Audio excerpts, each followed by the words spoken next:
Mes chers amis, vous avez certainement entendu parler de ce livre qui s'appelle « Les 7 habitudes de ceux qui réussissent tout ce qu'ils entreprennent ». Un classique qui a été vendu à plus de 20 millions d'exemplaires. Et en méditant la vie des saints, la vie de Jésus-Christ, on peut déceler 7 habitudes de ceux qui ont réussi la sainteté, ce qui est synonyme de félicité et de joie. Alors parmi ces 7 habitudes, nous avons les 4 habitudes que sont les vertus cardinales. Ce sont la force, la justice, la prudence et la tempérance, comme 4 gonds sur lesquels tourne la porte qui nous ouvre le champ de la joie et de l'amour, le champ de l'éternité bienheureuse à laquelle nous sommes appelés. Et après les vertus cardinales, il y a les 3 vertus théologales, la foi, l'espérance et la charité.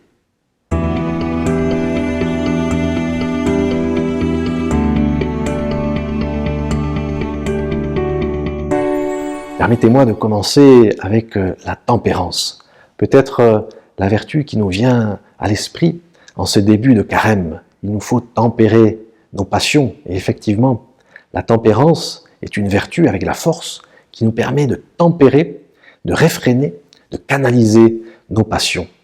Mais avant de réfréner, la tempérance désigne autre chose. Cela désigne l'harmonie des parties dans un tout. Et en méditant la vie de Jésus, nous pouvons remarquer cela. Tout est harmonieux, tout est à sa place. Et Jésus a parfaitement vécu chaque instant dans l'ensemble de sa vie, à tel point qu'on disait de lui, il a bien fait toutes choses. Bene omnia fecit. Et effectivement, toutes les paroles qu'il dit, toutes les actions qu'il fait, tous les miracles qu'il accomplit, eh bien, sont au bon moment, au bon endroit. Et il n'y aurait rien à ajouter aux évangiles qu'il nous a laissés, à la bonne nouvelle qu'il nous a transmise. La tempérance, c'est donc l'harmonie de notre vie, l'harmonie de toutes nos actions dirigées vers le but qui est l'amour de Dieu. Et puis, la tempérance, comme nous le disions, nous permet de canaliser, de réfréner et de contrôler nos passions. Permettez-moi de prendre un exemple.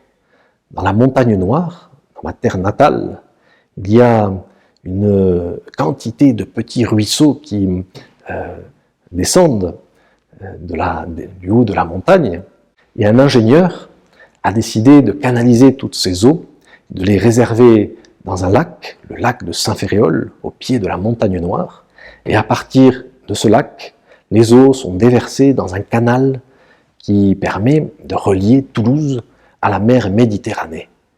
Et aujourd'hui, on peut encore se promener à côté de ce canal et même rejoindre Bordeaux et l'océan Atlantique, car le canal continue à côté de la Garonne.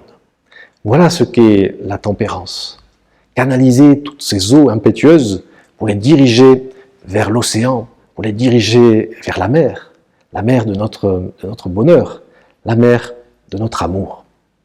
Alors, pendant ce carême, réfléchissons au sens des petits efforts que nous fournissons. Ils sont là pour aimer. Et plus nous réfléchissons au sens, plus il est facile de faire ces petits efforts. Pensez à cette comparaison que prenait Saint-Exupéry.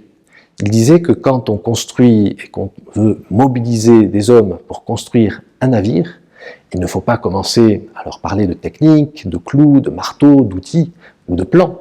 Il faut d'abord les faire rêver de grands larges, les faire rêver de découvertes de nouvelles terres et d'îles lointaines.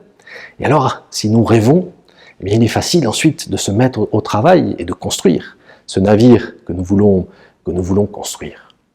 Eh bien, Seigneur, durant ce carême, nous voulons nous souvenir que nous sommes ici pour aimer, et que notre bonheur est de t'aimer, et que notre cœur est sans repos tant qu'il ne repose en toi.